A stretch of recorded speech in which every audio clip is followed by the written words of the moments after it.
ముందుగా శ్యామలాంబ తల్లికి, నా గురువైనటువంటి బ్రహ్మర్షి సుభాష్ పత్రిజీ గారికి, నా తల్లిదండ్రులకి నా ఆత్మ ప్రణామాలు తెలియజేసుకుంటూ, ఆత్మ బంధువులందరికీ ఆత్మ ప్రణామాలు. ఈరోజు భక్తి గురించి 2 కథలు చెప్పుకున్నాం. అమ్మవారు భక్తి గురించి. పూర్వం ఒక గ్రామంలో ఒక అతను ఉప్పు వ్యాపారం చేసుకునేవాడు. ఉప్పు అమ్మకం అంటే ఎంత రోజు ఇచ్చేసినా ఉప్పుకి ఇప్పుడు రేట్ లేదు. అప్పుడు ఒక 5 పైసలు మహా అయితే, అంతకు మించి ఆయనకి వచ్చేది కాదు, ఒక 5-10 పైసలు. దాంతో ఆ ఇల్లు ఆ పూట అలాగా గడుపుకొని వెళ్ళేవాడు. ఆ ఊర్లోని చిన్న, అప్పుడు పెద్ద పెద్ద దేవాలయాలు ఏమి ఉండేవి కదా, ఎక్కడో రామ మందిరం. ఆ రామ మందిరాలు కూడా మండపాలు ఉండేవి, ఫోటోలు పెట్టి. తర్వాత విగ్రహాలు, ఈ ఉత్సవాలు ఇవన్నీ తర్వాత వచ్చాయి. అప్పుడు కేవలం ఒక 4 కూర్చొని భజనలు చేసుకుండేవారు ఆ ఫోటోల దగ్గర. అలాగే ఆ గ్రామ దేవతలు ఉండేవారు. ఇంత చిన్న గుడిలా కట్టేవారు. అందులో చిన్న రాతి పెట్టేవారు, చెక్కలు కానీ రాతి పెట్టి వాటికే పూజ చేసుకుండేవారు ఆ వాళ్ళనే. అలాగా వాళ్ళు ఆ చిన్న ఊర్లో ఇంత ఒక గుడిలాగా ఉంది. ఆ గుడి దగ్గర, అమ్మవారి దగ్గర రోజు అతను ఆ చిన్న నీడ పడితే ఆ నీడలోనే కూర్చొని ఈ ఉప్పు అమ్మిన వచ్చి కూర్చొని ఆవిడ దగ్గర కష్టం సుఖం రోజు అమ్మవారి దగ్గర కూర్చొని మాట్లాడుకుంటూ ఉండేవాడు. అమ్మ, ఏంటి రోజంతా తిరిగినా 10 పైసలు 5 పైసలు మించి రావట్లేదు, ఏదో ఒక పూట అలా ఇల్లు గడుస్తుంది, వెళ్ళిపోతుంది, నాకు ఏదో ఒక రాబడి చూపిస్తే నీకు దేవాలయాన్ని నేను డెవలప్ చేస్తాను, ఇంకా నేను అభివృద్ధిలో. చూడండి, తన స్వంత లాభం కోసం అడగలేదు, ఈ గుడిని నేను అభివృద్ధి చేస్తాను, నాకు ఇంకా ధనం వచ్చే మార్గాన్ని చూడమ్మా అని చెప్పి అడిగేవాడు. రోజు వచ్చేవాడు, ఈ పూట తిన్నానమ్మా, ఆ పూట ఉంది లేదు, పిల్లలు ఇలాగానే అన్నీ అమ్మవారితో మాట్లాడుకుంటూ కష్టం సుఖం చెప్పుకొని ఆ ఉప్పును. ఈ వర్షాకాలం వచ్చేవాడు ఏంటంటే ఉప్పు కొద్దిగా చెమ్మ పట్టేస్తుంది తడిలాగా. అప్పుడు వేసిన దానికన్నా ఎక్స్ట్రా వెళ్ళిపోద్ది తూకంలో కూడా. అలా అయినా పాపం 5 వయసులు అలాగా వచ్చాడు. ఒకరోజు ఇలాగా బస్తా పట్టుకొని వచ్చినప్పుడు పెద్ద వర్షం పడి ఉప్పు అంతా నానిపోయింది. అమ్మకానికి లేదు, దేనికి లేదు, రూపాయి చేతిలో లేదు. ఆ గుడి దగ్గర కూర్చొని ఏడవడం మొదలుపెట్టాడు. తల్లికి చెప్పుకుంటున్నాడు, ఈ వచ్చిన 5 పైసలతో తింటున్నాం అందరం, ఒక పూట గడిస్తాం, ఒక పూట గడవదు, ఇంత కష్టంలో ఉన్న పిల్లల్ని అడుక్కోమని చెప్పడానిక తండ్రిని, ఇంత మనిషిని ఉన్నాను, నోరు చెప్పలేకపోతున్నాను, ఏదో ఇదవుతున్నాను, ఇంకెందుకు ఈ బతుకు, నేను చేస్తే కనీసం వాళ్ళు అడుక్కొనైనా తింటారు తండ్రి లేకపోతే, దీని మీద ఏమీ రావట్లేదు, నాకు ఎందుకు ఈ బ్రతుకు, చచ్చిపోతాను తల్లి నేను, ఈ వర్షం ఆగగానే ఊరేసుకొని ఇక్కడే చచ్చిపోతానని చెప్పి కూర్చొని ఏడుస్తుంటే అమ్మవారు వచ్చారు లోపల నుంచి. మనం అనుకున్నట్టు చీర నగలు అంత ఏమీ లేదు, చక్కగా ఒక మామూలు గృహిణి ఎలా ఉంటుందో అలా చక్కగా బొట్టు పెట్టుకొని చామంచాయి రూపంలో లోపల నుంచి ఆవిడ వచ్చింది. నేను బయటకు కదా కూర్చొని, చిన్న గద్దెల్లా ఉండేవి అప్పుడు. అమ్మ బయటకు వచ్చింది, కూర్చుంటే ఎక్కువ అప్పుడులో భగవంతుడితో సంభాషణ, మన ఇరుగు ఎలా అలాగే మాట్లాడేవారు. దేవుడు అంటే ఏదో ఇప్పుడు భయాలు వచ్చేసాయి తప్పులు చేయడం వల్ల. అప్పుడు ఆ భయం ఉండేది కాదు, స్నేహితుల్లాగా మాట్లాడేవారు. ఇప్పుడు భగవంతుడు అంటే భయం చేయనివన్నీ చేస్తున్నాం కదా, ఆ భయం వల్ల అలా చూస్తాం, వెళ్ళకపోతున్నాం. అప్పుడు ఆ చనువు ఉండేది, అంత చక్కగా మాట్లాడుకుండేవారు. ఆమె వచ్చింది, తల్లి వచ్చావా, నన్ను కనికరించావా అంటే చక్కగా నవ్వి ఒక గంట ఇచ్చింది, వాయించేది దేవుడు గంట ఇచ్చింది. ఇచ్చి ఈ గంట వాయిస్తే 5 బిళ్ళలు పడతాయి, రూపాయి బిళ్ళలు, రోజుకు ఒకసారే పడతాయి. అది నువ్వు వాయిస్తేనే పడతాయి, ఇంకెవరు వాయించినా రావు. నువ్వు వాయిస్తే వస్తాయి, రోజుకి 5 వస్తాయి. ఇగో సంతోషంగా ఉండని చెప్పి ఇచ్చి మళ్ళీ ఆమె లోపలికి చక్కగా వెళ్ళిపోయింది. వెంటనే వాయించగానే 5 రూపాయి బిళ్ళలు పడ్డాయి. చక్కగా ఆనందించాడు, ఇంటికి వెళ్ళాడు. రోజుకి 2 రూపాయలు 3 రూపాయలు ఏదైనా అటు ఇటు ఖర్చు పెట్టినా 2 రూపాయలు పక్కకు దాచి ఆ తల్లికి ఎలా అయితే మాట ఇచ్చాడో అలాగే గుడి డెవలప్ చేయడం మొదలుపెట్టాడు. కొద్దిగా కట్టడం, వ్యాపారం చూసుకోవడం, ఇంటి దగ్గరే ఇప్పుడు వ్యాపారం మొదలు పెట్టేస్తాడు, ఎక్కడికి వెళ్ళకంట ఆ వ్యాపారం చేయడం, ఇంకా తనకున్న దాంట్లో దానం ధర్మం చేయడం, మంచిగా వెళ్తూ ఉన్నాడు చక్కగా. ఎవరికి అనుమానం కూడా రాలేదు. ఒకేసారి లక్షలు కోట్లు వస్తే వీడికి ఎలా వచ్చాయని అనడానికి. రోజుకి 5 రూపాయలు గంటలో నుంచి వస్తుంది. అది చేప కింద నీరులాగే డబ్బు వస్తుంది తప్ప ఎక్కువ వచ్చింది అనడానికి లేదు, ఎవరికి పెద్దగా ఏం కారణం. ఈయన కూడా నెమ్మదిగా డెవలప్ అవుతున్నాడు, ఉన్నటువంటి కోటేశ్వరుడు అవ్వలేదు. నెమ్మదిగా అందరూ ఆ ఉప్పు మీదే కదా వీడు సంపాదించుకుంటున్నాడని అనుకుంటున్నారు. అలాగే అయిన తర్వాత ఈ డబ్బు వస్తుంది కదా, వాళ్ళ ఆవిడ ఏమన్నదంటే ఇల్లు రీమోడల్ చేసుకుందాం, ఇది కారు వస్తుంది ఇలా ఉంది కదా, కొద్దిగా ఇల్లు బాగు చేసుకుందామని పని వాళ్ళు పెట్టించింది. ఈయన ఊరు వెళ్ళారు.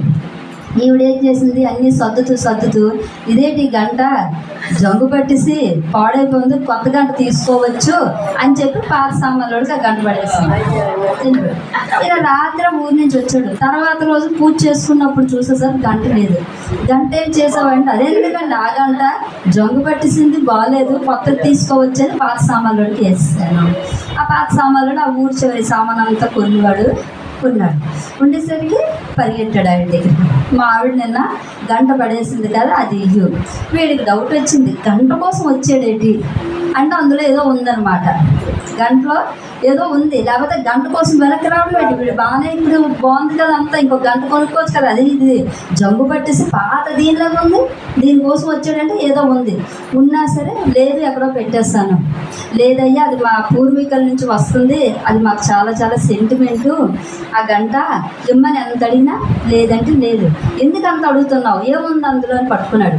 లేదు, అందులోని చిన్న అర ఉంది, అరలో డబ్బులు దాచుకున్నాను నేను, అరలోని డబ్బులు దాచుకున్నాను, ఆ గంటే ఆ డబ్బులు తీసేసుకుంటాను అన్నాడు. ఈయన అంటాడు, గంటలో ఎలా డబ్బులు దాస్తావు, గంట మామూలుగా ఉంటుంది కదా, డబ్బులు దాయడానికి కూడా అందులో అవకాశం, నువ్వెలా దాస్తాను. లేదు, అందులో అర ఉంది, నేను దాచుకున్నాను అని అంటాడు. అంటేనేమో అందులో అర లేకపోయిందా, నువ్వు నాకు 1000 వరహాలు ఇవ్వాలంటాడు అది. అంటే అలాగే అందులో డబ్బులు చూపించానా, నువ్వు నాకు 1000 వరహాలు ఇవ్వాలని. సరే అలాగే అయితే రేపు పెద్ద మనుషులు పిల్లండి, మొత్తం ఊరందరినీ కూడా పిలవండి అని అంటే పిలిచారు. వీడు వెళ్ళిపోయాడు. ఈ నమ్మకం వెళ్ళిపోయాడు. తర్వాత వీడు రాజురాడు అల్లుళ్ళు కొడుకులు అందరూ కూర్చొని గంట తిరగేసి వస్తున్నారు. ఎక్కడ అర కనపడదు, అర కనపడట్లేదు, గంట తిరగేసి వస్తున్నారు. ఇటు తిరిగేసి అటు తిరుగుతారు, గంట ఎక్కడ అర కనపడట్లేదు. వీడు మోసం చేశాడు, వీడికి 1000 వరహాలు మనకు వస్తున్నాయని ఇలా ఆనందపడతారు. తర్వాత రోజు పెద్ద మనుషులు అందరూ వచ్చారు, అందరి ముందు పెట్టారు. పెట్టి అన్నాడు, నేను గంట అంతా తిరగేస్తాను, ఎక్కడ అరలేదు, నువ్వు అబద్ధం చెప్పావు, ఇక 1000 వరహాలు ఇచ్చి గంట తీసుకున్నాడు. ఆయన అన్నాడు, నేను నిరూపించే కదా డబ్బులు ఇవ్వాలి, నువ్వు గంటి నేను చూపిస్తాను నీకు అనేసి అంటే గంట ఇచ్చాడు. గంట ఇవ్వగానే గంట తీసుకొని ఒక్కసారి మోయించడానికి 5 కాయిన్లు పడ్డాయి అందులో. చూసావా ఇందులో దాచాను, చూసావా అది ఎక్కడ ఎందుకంటే ఎక్కడ కనబడలేదు, ఎలా దాచు చూపించు అరాలి. అదేలా చూపిస్తాను నేను, మా పూర్వీకుల నుంచి వస్తుంది. ఇప్పుడు నేను చూపిస్తే మీ అందరికీ తెలిసిపోద్ది ఆ సీక్రెట్, చెప్పను. అది అమ్మవారు ఇచ్చారని కూడా ఎవరికి చెప్పలే, మా పూర్వీకుల నుంచి వస్తుంది. దాని అర నాకు మాత్రమే తెలుసు, అది ఎవరికి చూపించడానికి అవ్వదు, ఎవరికి చూపించడానికి అవ్వదు అని చెప్పి అని అంటే ఆడొక గంట కొనుక్కున్న ఒక పావలాకి, వీడు పావలా వేసుకున్నా ఆ వెనక్కి ఇచ్చేసిన ₹10. ఇప్పుడు ఎంత ఇచ్చాడు, 1000 వరహాల దగ్గర ఇచ్చాడు డబ్బులు. ఆ డబ్బు అతను అన్నాడు, నాకు అంతా వద్దు, అందులో సగం 500 వేయను చాలు, 500 నాకు వద్దు, దేవాలయం డెవలప్ చేయి అది చెప్పాడు అతను. అది భక్తి. అమ్మవారి దగ్గర రోజు కూర్చొని ఆయన చేసి, ఆయన మళ్ళీ ఆశించకుండా తల్లి ఇచ్చిన దాంట్లో తను రూపాయి ఉంచుకొని ₹4 నలుగురికి సహాయం చేసి అత్యాశకు పోకుండా ఉండి, అంటే అతను ఉన్నంత వరకు ఆ కుటుంబానికి తిరగలేదు, ఆ గంట అతని దగ్గరే మోగుతుంది, అతనితోనే వెళ్ళిపోద్ది మళ్ళీ. అంత చక్కగా అద్భుతమైన కథ. ఇంకా రెండవ కథకి వెళ్ళిపోదాం.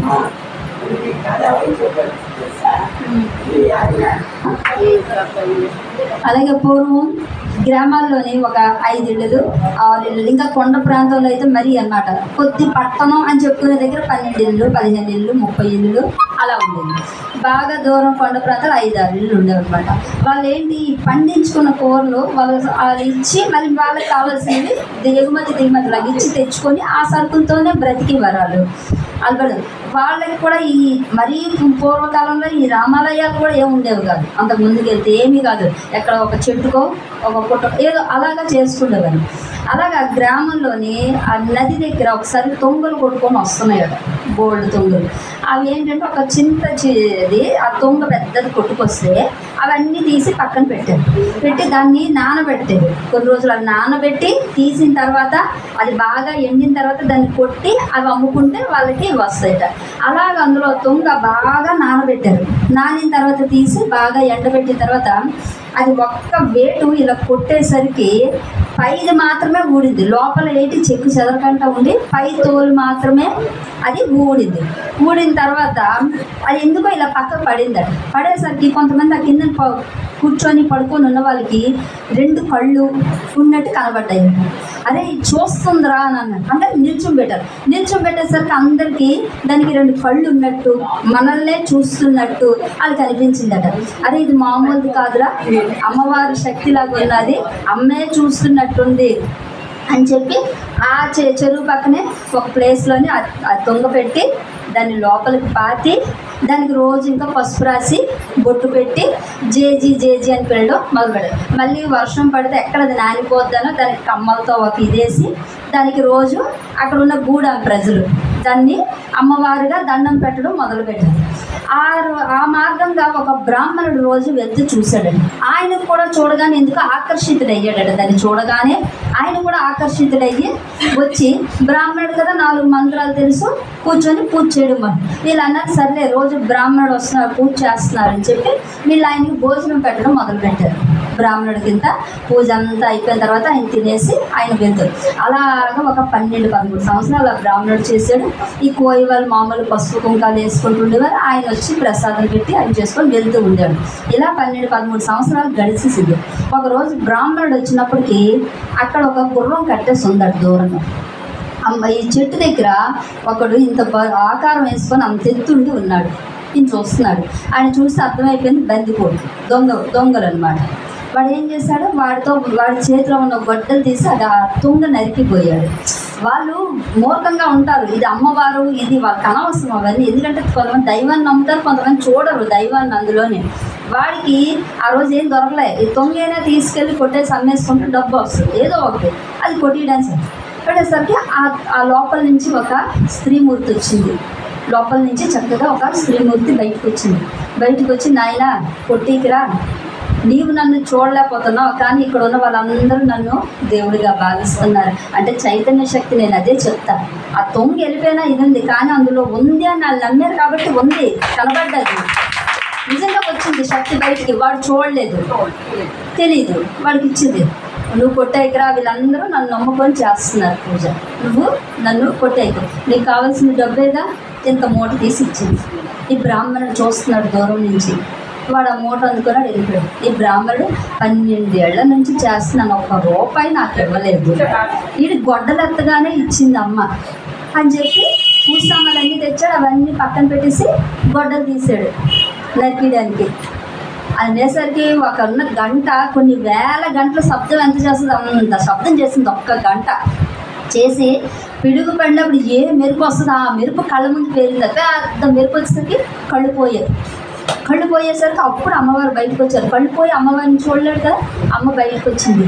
వచ్చేసరికి అమ్మ ఎందుకు నాకు ఇలా చేశావు, వాడు అజ్ఞాని, నన్ను చూడలేదు, నువ్వు నేనున్నాను అని చెప్పి పూజ చేస్తున్నావు, నువ్వు నేనున్నానని చెప్పి పూజ చేస్తావు, వాడికి డబ్బు ఇచ్చానని నువ్వు చూసావు. మరి ఇన్ని రోజులు నువ్వు తిండి తింటున్నావు కదా, వీళ్ళందరూ పెడుతున్నారు, నీకు ఆహారం సమకూర్చానుగా. ఎవరు సమకూర్చారు నీకు? నేనే కదా. నువ్వు రూపాయిలో చూస్తున్నావు, మిగతా చూడట్లేదుగా. వాడికి రోజు ఆకలి తీరిపోతుంది కదా. ఉన్న ఒక్క బ్రాహ్మణుడు వాడికి భోజనం ఏర్పాటు చేస్తుంది కదా తల్లి, ఇంకేం కావాలి వాడికి? అది కూడా నువ్వు గుర్తించలేని స్థితి. జ్ఞానం ఉన్న అజ్ఞాని నువ్వు, వాడు అజ్ఞాని, నువ్వు జ్ఞానం ఉన్న అజ్ఞాని నువ్వు. నేనున్నానని నమ్మి పూజ చేసి ఈరోజు డబ్బు కోసం నా మీదే గొడ్డలెత్తావు అని ప్రాధేయపడ్డాడు. ఎంత పడ్డాడు? నీకు కళ్ళు కావాలా, డబ్బు కావాలా, ఏదో ఒకటి నిర్ణయం తీసుకో అనేసరికి కళ్ళే కావాలి. కళ్ళు ఇచ్చింది కానీ చూడకుండా లోపలికి వెళ్ళిపోయింది. అమ్మవారి దర్శనం కూడా ఇవ్వలేదు, అజ్ఞానంతో చేస్తే. కళ్ళు ఇచ్చింది, దర్శనం ఇవ్వలే. వాడు మూర్ఖుడైనా వాడికి దర్శనం ఇచ్చింది. ఎప్పుడు అంతే, అజ్ఞాని తెలియక తప్పు చేసినా భగవంతుడు క్షమించేస్తాడు, కానీ జ్ఞాని తెలిసి తప్పు చేశాడా భగవంతుడు క్షమించమన్నా క్షమించడు. వెళ్ళిపోయి లోపలికి దర్శన భాగ్యం లేదు. యథాస్థితిగా పూజ అవుతుంది, భోజనం అవుతుంది, కానీ లోపల ఉండిపోయిందిగా. తల్లి దర్శనం ఇవ్వలేదని అంటే భగవంతుడిని చూసే స్థితి మనకు ఉండాలిగా. జ్ఞానం ఉందని అనుకుంటాం కానీ ఆవిడని చూసే స్థితి మనకి రావాలి. అంతటా చూసే స్థితి రావాలి. చైతన్యం అంతటా ఉంది. మన లోపల ఉన్న స్థితి కూడా చూసుకునే స్థితి అది రాదు. మూర్ఖత్వం, కొంతమంది మరీ మూర్ఖత్వంగా వాదిస్తారు. నువ్వు చూసావా, నువ్వు చేసావా, ఉన్నారా, అసలు ఉన్నాడా అని అడిగే వాళ్ళు కూడా ఉన్నారు. అసలు ఉన్నారా లేదా అని. ఈరోజు ఈ శరీరం ఇంత అద్భుతంగా ఉంది కదమ్మా, ఎవరు తయారు చేశారు ఈ శరీరాన్ని? నువ్వు చక్కగా చూస్తున్నావు కదా, చూపుకున్న శక్తిని ఎవరు ఇచ్చారు? నీ చర్మం దెబ్బ తగిలి చర్మం ఊడిపోయిందమ్మా, మళ్ళీ చర్మం మొలుస్తుందా? నువ్వు దాన్ని పెంపొందిస్తున్నావు కాదుగా, దాని అంతటా అదే కదా చర్మం వస్తుంది. ఇరిగిపోయింది మళ్ళీ అతుకుతుంది. ఎలా అతుకుతుందమ్మా? దాని అంతటా అదే. అంటే లోపల ఎంత శక్తి ఉంటే ఇవన్నీ జరుగుతున్నాయి, నువ్వు చేస్తున్నావా? అవన్నీ కాదుగా, ఆ శక్తి చేస్తుంది. ఆ శక్తిని గుర్తించే శక్తి మనకు ఉండాలి. ఆ శక్తి ఉంటేనే దాన్ని గుర్తించగలం. లేదా అజ్ఞానమే, నేను అనేది వచ్చిందా, నేను నేను నేను నువ్వే అని అనుకున్న స్థితి మరి పోద్ది. అప్పుడు చూడాలి, ఇదంతా నేను కాదు, ఇంత పెద్ద శరీరాన్ని ఇచ్చారు భగవంతుడు, ఆయన కదా నన్ను నడిపేసారు. చక్కగా నడుస్తున్నావు, ఆ శక్తి ఇచ్చాడు, చక్కగా మాట్లాడుతున్నావు. అది లేని వాళ్ళు ఎంతమంది ఉన్నారు? మాట లేని వాళ్ళు ఉన్నారు, చూపు లేని ఉన్నారు, నడక లేని వాళ్ళు ఉన్నారు. వాళ్ళకన్నా మనం బాగున్నాం కదా. డబ్బుతో కంపేర్ చేసుకోకూడదు ఎవరిని. ఆరోగ్యంగా చక్కగా బాగున్నావు లేదా, నోరు ఇచ్చాడు భగవంతుడు, లేనోడు ఎంత ఏడుస్తాడు, భగవంతుడు ఇచ్చాడు. ఆ ఉన్నదాన్ని భగవంతుడు నామస్మరణకు ఉపయోగించండి. చక్కగా నామస్మరణకు ఉపయోగిస్తే అది ఇచ్చినందుకు ఫలితం ఉంటుంది. మనం అది వదిలేసి పనికి మారి విషయాలు మాట్లాడమా, వేస్ట్గా జీవితం అయిపోయింది కదా. కర్మలు తగిలించుకుంటా ఇంత పెద్ద శరీరాన్ని, ఇంత అందమైన శరీరాన్ని ఇచ్చాడు, పైనుంచి కింద వరకు లోపం లేకుండా ఉంచాడు. అన్నీ బాగున్నాయి కదా. ఈ ప్రతిదీ చెయ్యి ఇచ్చాడు, పూజ చేసుకో. చక్కగా నోరు ఇచ్చాడు, భగవన్నామస్మరణ చెయ్యు. కాళ్ళు ఇచ్చాడు, దేవాలయంకి వెళ్ళు. ప్రతిదీ భగవంతుడి కోసం ఉపయోగించి పైనుంచి కింద వరకు. బుర్ర ఇచ్చాడు, మనసు ఇచ్చాడు, మనసు ఉంది, భగవంతుడి గురించి ఆలోచన చేయి, చింతన చెయ్యు. బుర్ర ఇచ్చాడు, ఇంకో ఆలోచన ఉండకూడదు. ఇవన్నీ పైనుంచి కింద వరకు ఇచ్చే ప్రతి అవయవాన్ని భగవంతుడి కోసం మాత్రమే నువ్వు ఎప్పుడైతే ఉపయోగిస్తావో అది వృత్తి మోక్షం చరితార్థం చేసుకోవడం. అంటే అంతటి అద్భుతం ఉన్నది. మనం చూడడం రావాలంటే ముందు కళ్ళు మూసి కూర్చుంటే నీ లోపల ఎప్పుడైతే నువ్వు చూడగలుగుతావో అంతటా చూడడం అనేది వచ్చేస్తుంది. నీ లోపల నీకు చూడడం రావాలి. బాహ్యంగా ఇలా చూస్తే కనబడదు, బాహ్యంగా చూసేది అంతా మాయే. కళ్ళు తెరిచి నువ్వు చూసేదంతా మాయే. కళ్ళు మూస్తే కనబడుతుంది సత్యం. కనబడిన భగవంతుడు అప్పుడు కనబడతాడు, అది అసలు సత్యం. అప్పుడు అర్థమవుతుంది మనకి అంతా. అది అర్థం అవ్వాలంటే కళ్ళు మూసుకొని ధ్యానమే చేయాలి. ధ్యానం ఎంతసేపు నువ్వు కూర్చొని చేస్తూ ఉంటే చైతన్యాన్ని చూడగలిగే శక్తి వస్తుంది. అప్పుడు నీ లోపల ఉన్న శక్తి, బయట శక్తి రెండు అయినప్పుడు నువ్వు బయట కూడా ఇదంతా చూడగలుగుతావు. బయట కూడా ఆ శక్తి రావాలంటే ధ్యానమే చేయగలను. అందుకే చెప్తున్నా, ఉదయం చేసుకుని రాదు, మీకు ఎప్పుడు వీలైతే అప్పుడు మాత్రం కళ్ళు మూసుకొని చక్కగా ఖాళీని వేస్ట్ చేయదు. సమయాన్ని పోయింది, నిన్నటి ఈరోజు కావాలన్నా రాదు, రమ్మన్నా రాదు. నిన్నటి రోజు అయిపోయింది, బాధపడలేదు. చాలామంది జీవితంలో మళ్ళీ వెనక్కి వెళ్తే ఏం చేస్తామంటే ఇన్ని ఉంటాయి మన దగ్గర, ఇన్ని ఉంటాయి. చెయ్యకంటే ముందుకు వచ్చేసాను ఇవి. అలా ఉంటుంది సమయం విలువ. చెయ్యి జారిపోయాక దాని విలువ తెలుస్తుంది, బాధపడతాం. అందుకే సమయం విన్నప్పుడే జీవితం ఇంతవరకు వచ్చింది. 40 ఏళ్ళలోకి వచ్చేస్తాం, 50 ఏళ్ళలోకి వచ్చేస్తాం. మహా అయితే ఇంకో 10 ఏళ్ళు బతుకుతాం, 20 ఏళ్ళు. ఇప్పుడున్న దాంట్లో చెప్తున్నా 70, 80 కూడా మనం ఊహించడానికి కూడా లేదు. అది ఉంది మన బ్రతుకులు. మహా అయితే 50, 60 అంత మించి కూడా కష్టం. అలా అయిపోయాయి శరీరాలు. కాబట్టి ఆ నిమిషమైనా ఉద్ధరించుకుంటే ఎంతవరకు నువ్వు సంపాదిస్తే వచ్చే జన్మ అక్కడి నుంచి మొదలవుతుంది. వచ్చే జన్మ ఎక్కడి నుంచైనా దైవ చింతన కోసం మనం ప్రయత్నం చేద్దాం, కూర్చుందాం, భగవంతుని వెతుకుదాము. ఎక్కడ లోపల ఉన్నాడు. ఆ లోపల ఉన్నాడు పట్టుకునే ప్రయత్నం చేద్దాం. ఎంతవరకు అయినా అంతవరకు చేద్దాం. మళ్ళీ వచ్చే జన్మ అక్కడి నుంచి మొదలైపోద్ది చక్కగాను. అప్పటి నుంచి మళ్ళీ పరిగెత్తచ్చు చక్కగాను. ఎన్ని జన్మలైతే అన్ని జన్మలు మన చేతిలోనే ఉంది అంతా. కాబట్టి సాధన ధ్యానం చేయండి. మనలో మనం తెలుసుకుని ముక్తి మోక్షాన్ని పొందాం. జై గురు.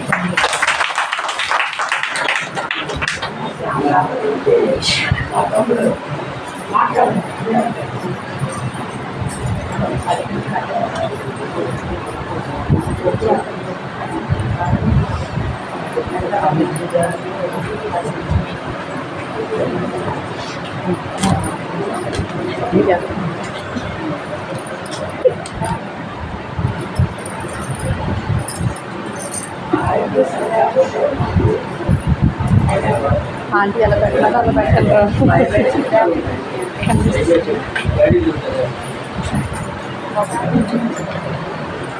పెరిగేదే జూమ్ చేయాలా కాల్ పెట్టి మరి క్లోజప్ చేస్తే బాగున్నట్టు సేమ్ కదా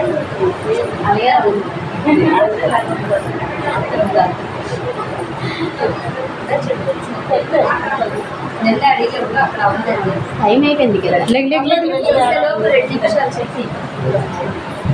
ఎందుకంటే ఈరోజు సాయంత్రం రేపు అసలు అవకాశం రాని క్లాసులు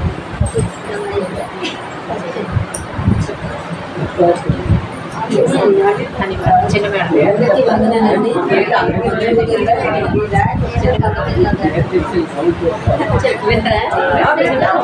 ఏడు చెప్తున్నావు అడిగాను. అదే ధ్యానం లేదని అనుభవం వచ్చిందా ఏకనాథ్ మహారాజ్ ఏకనాథ్ మహారాజ్ గురించి ఏకనాథ్ మహారాజ్ వల్ల సత్సంగాలు పడతారన్నమాట. మన అందరూ అలా ఉన్నాం, అలా సత్సంగాలు చేయాలి, మంచి మంచి లెవెల్స్